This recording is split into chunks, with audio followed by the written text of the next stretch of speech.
Hello friends, welcome to அபி சமையல். இன்னைக்கு நம்ம ரொம்ப சுவையான மல்லி துவையல் எப்படி செய்யறதுன்னு பார்க்கலாங்க. அதுக்கு முன்னாடி நம்ம சேனலை சப்ஸ்கிரைப் பண்ணாதவங்க மறக்காம இப்பவே சப்ஸ்கிரைப் பண்ணிருங்க. பக்கத்தில் இருக்க பெல் ஐக்கானையும் ப்ரெஸ் பண்ணிக்கோங்க. ஒரு கடாயில் 2 ஸ்பூன் எண்ணெய் விட்டுக்கோங்க.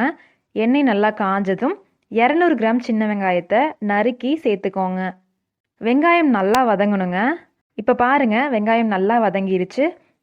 இதில் ஒரு கொத்து கருவேப்பிலை, 3 வரமிளகாய் போட்டு நல்லா வதக்கிக்கோங்க. கூடவே 2 ஸ்பூன் கடலைப்பருப்பு, 1/2 ஸ்பூன் சீரகம், ஒரு சின்ன தக்காளி அளவு புளி இதையும் சேர்த்துட்டு நல்லா வதக்கிக்கோங்க. இப்போ இதில் 2 கட்டு மல்லியை நறுக்கி சேர்த்துக்கலாங்க. இதை நல்லா கலந்து விட்டுட்டு தேவையான அளவு உப்பும் சேர்த்துக்கோங்க.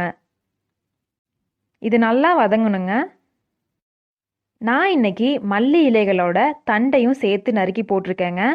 ஏன்னா உடலுக்கு நல்லது செய்யக்கூடிய நார்ச்சத்து மல்லி தண்டில் தாங்க நிறையா இருக்குது. இது நல்லா வதங்கணுங்க. பக்கத்துலேயே இருந்து வதக்குங்க, இல்லைன்னா அடி பிடிச்சிக்கும். இப்போ பாருங்க, நல்லா வதங்கிடுச்சு. இதில் ஒரு மூடி தேங்காய் துருவலை சேர்த்துக்கிறேங்க. நீங்கள் ஒரு வேளை கலவா செய்கிற மாதிரி இருந்ததுன்னா தேங்காய் போட்டுட்டு வறுக்க வேண்டாங்க, பச்சையாகவே போட்டு அரைச்சிக்கலாம். இல்லை நீங்கள் 2 வேளைக்கு செய்கிறீங்க அப்படின்னா தேங்காய் துருவல் போட்டுட்டு ஒரு 2 நிமிஷம் நல்லா வதக்கிக்கோங்க. இப்போ இதை நல்லா ஆற வச்சுட்டு அரைச்சிக்கலாங்க. இப்போ பாருங்க, நல்லா ஆறிடுச்சு. இதை மிக்சி ஜாரில் போட்டுட்டு தண்ணி விடாமல் நல்லா அரைச்சி எடுத்துக்கோங்க. அவ்வளோதாங்க, ரெடி ஆயிடுச்சு ரொம்ப சுவையான மல்லி துவையல். இது சூடான சாதத்துக்கு சூப்பராக இருக்குங்க.